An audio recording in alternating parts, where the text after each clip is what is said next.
Hi souls, Subhash tarot റീഡിങ്ങിലേക്ക് എല്ലാവർക്കും സ്വാഗതം. ഇന്ന് നമ്മൾ നോക്കാൻ പോകുന്നത് നിങ്ങളുടെ കറണ്ട് ഫീലിംഗ് ആണ്. Okay, 8 of pentacle, ace of souls, 4 of cups, 10 of cups,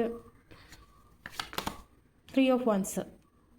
ഇത്രയും കാർഡ്സ് ആണ് കിട്ടിയത്. 3 ഓഫ് പെൻറ്റിക്കിളാണ് കിട്ടിയിരിക്കുന്നത്. അവരുടെ കറണ്ട് ഫീലിങ്സ് എന്ന് പറഞ്ഞാൽ അവരിപ്പം വർക്ക് ചെയ്തുകൊണ്ടിരിക്കുകയാണ്. അതായത് അവരുടെ ജോബ്, കരിയർ, അങ്ങനെയുള്ള സിറ്റുവേഷനിൽ അവർ വർക്ക് ചെയ്തുകൊണ്ടിരിക്കുകയാണ്. അവർ ആ ഒരു തിരക്കിലാണ് എന്നാണ് ഇവിടെ എനിക്ക് മനസ്സിലാവുന്നത്.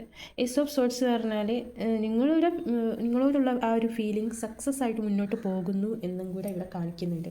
വേറെ ആരെന്തോ ഓഫർ തന്നിട്ടും കാര്യമില്ല. ചിലരിവിടെ പണി നിൽക്കാൻ തോന്നുന്നു. ആരോ എന്തോ ഓഫർ തന്നിട്ടും കാര്യമില്ല.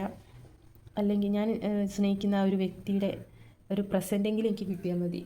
ഈ മുമ്പിലുള്ള കപ്സിനോടൊന്നും അവർക്കൊരു താല്പര്യമില്ല എന്നാണ് പറയുന്നത്. ഓക്കെ, പിന്നെ 10 ഓഫ് കപ്സ് ആണ്. പ്രോസ്പെരിറ്റി ആൻഡ് ഫാമിലി, ഇത് ലവ്ലെസ് ഫാമിലി, അതൊക്കെയാണ് അവിടെ കാണിക്കുന്നത്. ഓക്കെ, പിന്നെ കാണിക്കുന്നത് 3 ഓഫ് വൺസ്. അവർ ഇത് കടുത്ത തീരുമാനം എടുത്തിട്ടുണ്ട് എന്നാണ് പറയുന്നത്. നിങ്ങളോടുള്ള അപ്രോച്ച്മെൻറ്റിൽ ഒരു കടുത്ത തീരുമാനം അവർ എടുത്തു എന്നാണ് ഇവിടെ കാണിക്കുന്നത്. ഓക്കെ, 3 ഓഫ് പെൻറ്റിക്കിൾ എന്ന് പറഞ്ഞാൽ അവർ കൂടി ആലോചിക്കുകയാണ്. നിങ്ങളുമായുള്ള എന്തൊക്കെ കാര്യങ്ങളുണ്ടോ അതൊക്കെ അവർ കൂടി തീരുമാനിക്കുന്ന ഒരു ഘട്ടം. വേറൊരാളോട് ഷെയർ ചെയ്യുന്നറിയില്ല എന്ത് തീരുമാനമാണ് എടുക്കുന്നത്. അങ്ങനെയുള്ള ഒരു കുടുങ്ങിപ്പോയ അവസ്ഥ, നിശ്ചലമായ അവസ്ഥ, വിഷാദം, നിസ്സംഗത തോന്നൽ, ഒരു ജാതി ഒരു നെഗറ്റീവ് ഒരു തോട്ട്സോട് കൂടിയിട്ടിരിക്കുകയാണ് ആൾ. ഞാൻ എന്താണ് മുന്നോട്ട് കൊണ്ടുപോകുന്നത്. ചിലവരുടെ കാര്യത്തിൽ ചിലർ എന്തൊക്കെയോ ഹൈഡ് ചെയ്തതിൻ്റെ പേരിൽ കുറ്റബോധമാണെന്ന് തോന്നുന്നു. അതാണ് ഇവിടെ കാണിക്കുന്നത്. ജഡ്ജ്മെൻറ്റാണ്. ജഡ്ജ്മെൻറ്റ് ചെയ്തുകൊണ്ടിരിക്കുകയാണ് അവരെ തന്നെ ജഡ്ജ്മെൻറ്റ് ചെയ്തുകൊണ്ടിരിക്കുകയാണ്. അതേപോലെ തന്നെ എന്തൊക്കെയോ കാര്യങ്ങൾ അവർ എടുത്തുകൊണ്ട് പോയിട്ടുണ്ട് നിങ്ങളിൽ നിന്ന്. അപ്പോൾ ആ ഒരു കുറ്റബോധത്തിലാണ് അവർ. എന്താണെന്ന് നിങ്ങൾക്ക് അറിയാമല്ലോ അല്ലേ.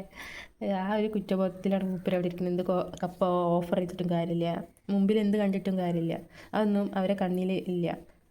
ഓപ്പർച്യൂണിറ്റിയൊക്കെ നഷ്ടപ്പെട്ടു, ഞാൻ മിസ്ഡ് ചെയ്തു, അങ്ങനെയുള്ളൊരു ഓരോരോ ഫീലിങ്സ്, സ്റ്റക്കായിട്ടൊരു അവസ്ഥ, ആ ഒരു അവസ്ഥയിലിരിക്കുകയാണ്. എന്തായാലും ഒരു തീരുമാനം എടുക്കും. ഫാമിലി ഒരു ഇഷ്ടവും ധാരണയുണ്ട്, ദീർഘകാല ബന്ധമാണ്, ഹാപ്പി ഫാമിലിയാണ് വന്നിരിക്കുന്നത്. Family of reunions, harmony and family happiness എന്നതാണ് ഇതിൽ പറയുന്നത്. വാട്ടർ എലിമെൻ്റാണ് ഇതിൽ കാണിക്കുന്നത്. ഓക്കെ, അപ്പോൾ ഇത്രയുള്ള റീഡിങ് റെസനേറ്റ് ആയിട്ടുണ്ടെങ്കിൽ കമൻറ്റ് ചെയ്യുക. Thank you.